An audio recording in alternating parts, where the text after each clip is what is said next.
Вечно ќе ја сакам, горка ја своја, Скопје каже ми.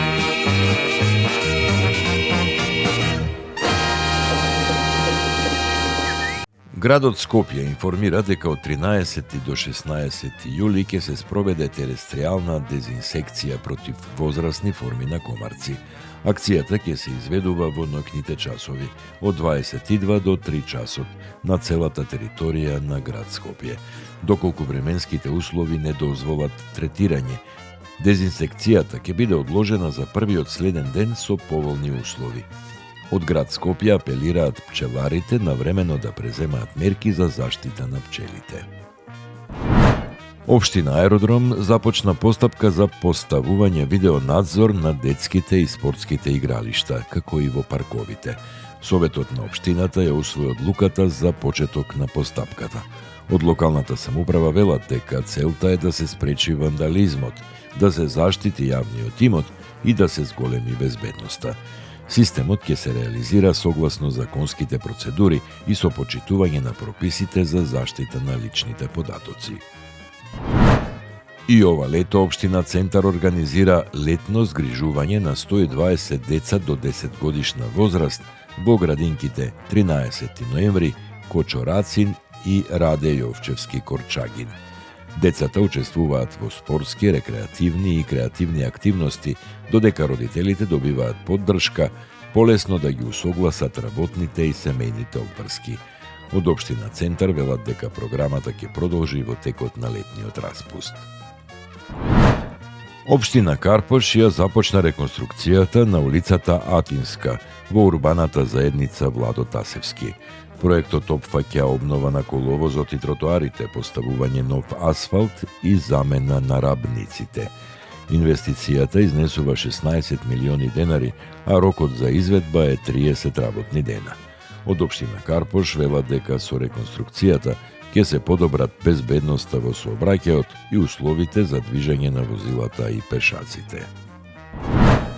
Општина Киселавода промовираше едукативна детска боенка посветена на најпознатите знаменитости во општината.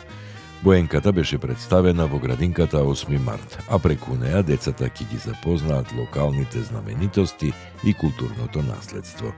Од општината информираат дека боенката ќе биде поделена на сите деца од големите групи во градинките со цел преку игра и креативност да го запознаат местото во кое што живеат. Во општина Илинден продолжува модернизацијата на патната инфраструктура. Во тек е асфалтирањето на улицата 6 во локалната економска зона Стопански комплекс Илинден во должина од 450 метри. Од општината информираат дека работите напредуваат според планираната динамика, а паралелно се реализираат и други проекти за реконструкција и изградба на патна, комунална, образовна и спортска инфраструктура. Екипите на јавното претпријатие улици и патишта продолжија со ноќното обележување на хоризонталната сообраќајна сигнализација во Скопје. Во текот на минатата ноќ се работеше на крстосницата меѓу булеварите Кузман Јосифовски Питу и Кочорацин. Од претпријатието информираат дека активностите се одвиваат според утврдената динамика и во согласност со временските услови, со цел да се подобри безбедноста на сите учесници во сообраќајот.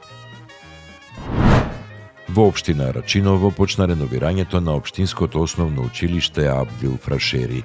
Ќе се обновуваат училниците, ходниците и санитарните јазли, со цел да се обезбедат подобри и побезбедни услови за учениците и наставниот кадар пред почетокот на новата учебна година.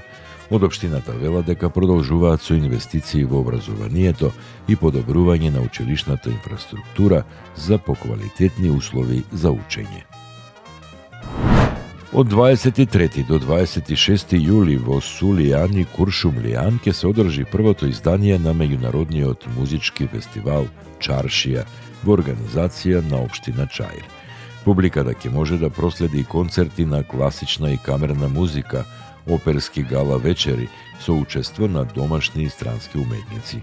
Организаторите најавуваат дека фестивалот има амбиција да стане традиционален културен настан и да ја афирмира старата чаршија како центар на уметноста и културното наследство.